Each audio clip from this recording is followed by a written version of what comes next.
Okay, let's get to the biggest question of all. Vladimir, I have a big question for you.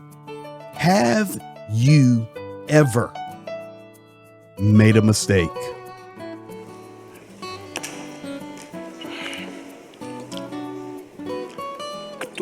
He who is without sin among you, let him throw the stone at me first. Let's finish on that note.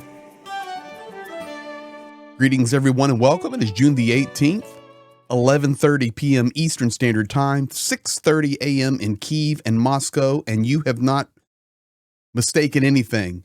Today, Vladimir Putin answering the question, will you meet Zelinsky? And he said, yes, I will meet Zelinsky. While the world is a ticking time bomb, Vladimir Putin today answered 7 incredible questions, and we're going to jump right in. Thank you for being here. Thank you for your subscribing, liking, commenting, and sharing, and help us tell the truth. Here you go, guys. Question number 1 for Vladimir Putin, and that is this. Vladimir, will you meet Zelinsky? I am ready to meet with everyone, including Zelinsky. Yes, this is not the point. If the Ukrainian state trusts someone to negotiate, for God's sake, let it be Zelinsky, but that is not the point. The point is who will sign the document.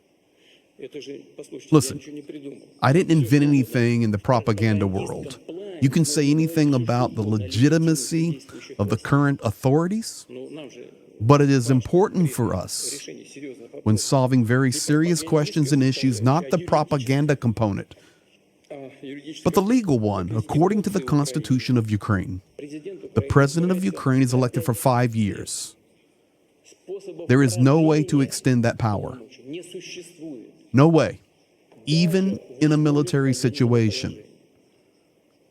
It is written there. You can read it carefully. In a military situation, the rights are prolonged only by the parliament. It is written that in a military situation, elections are not held. This is true, but it is not written that the rights of the president are prolonged. They're not prolonged. No, that's it.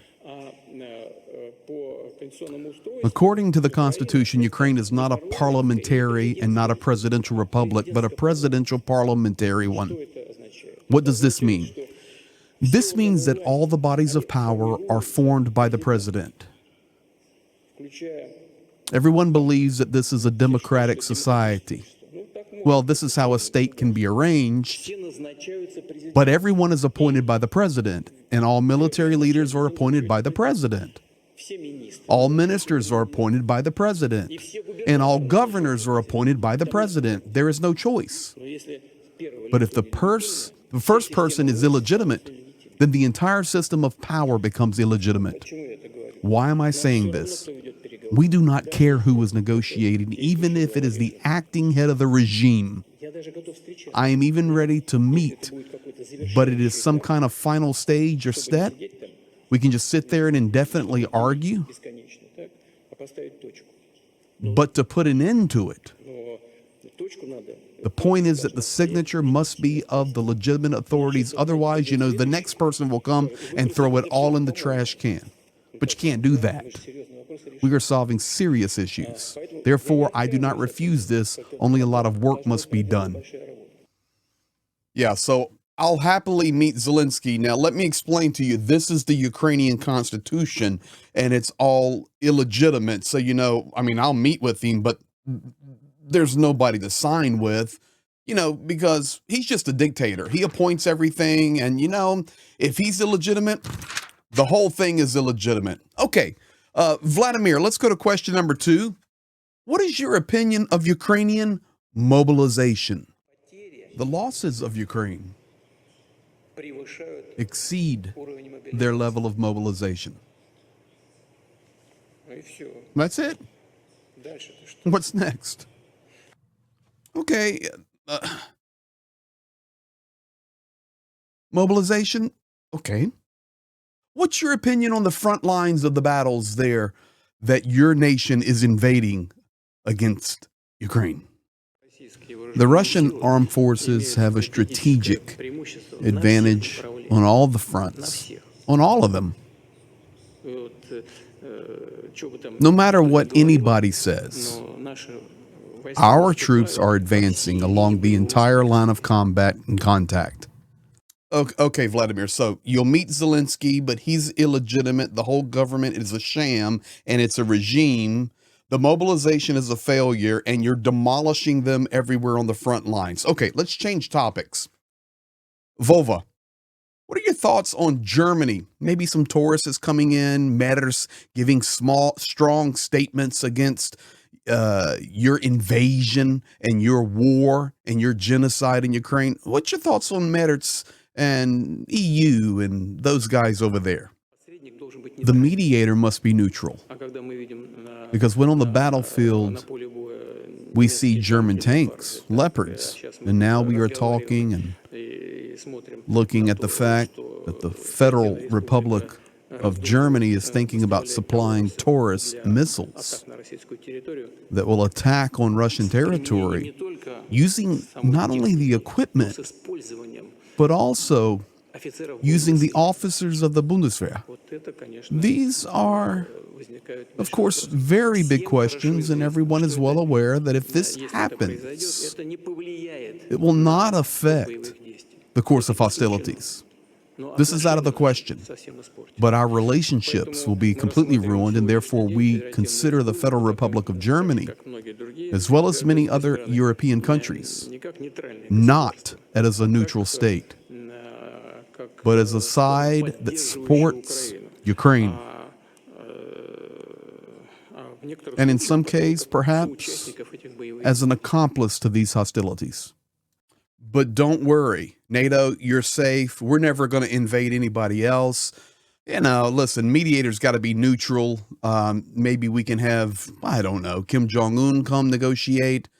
But, you know, no Tauruses. But if you strike, our relationships are dead and you send those.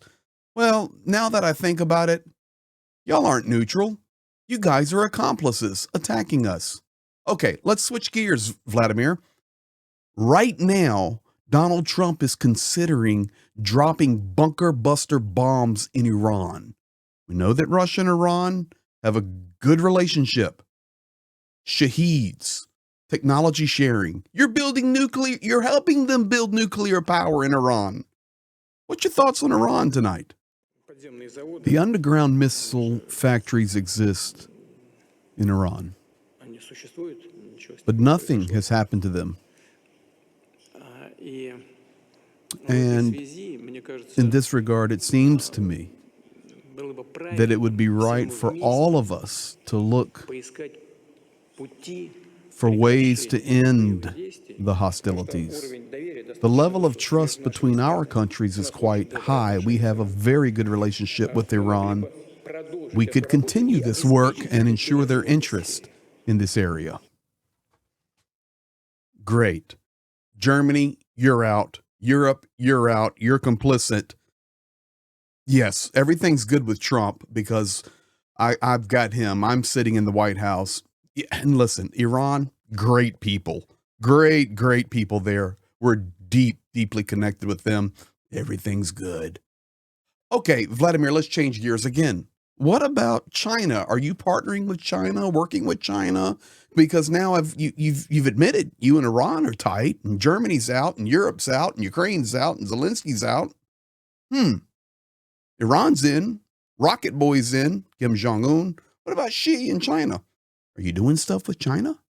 In technical cooperation, yes, and especially military. And of course, this is very important in order to guarantee that there is stability in the world affairs. We have an entire plan of cooperation in this direction, and the Ministry of Defense has its own plans of interaction, and we hold exercises regularly. Oh, great. Working together with China regularly. And of course, that name there, that was Vet Chang, the representative from China at the International Economic Forum and meetings that Vladimir Putin was waxing eloquent today in St. Petersburg. Okay, let's get to the biggest question of all. Vladimir, I have a big question for you. Have you ever made a mistake?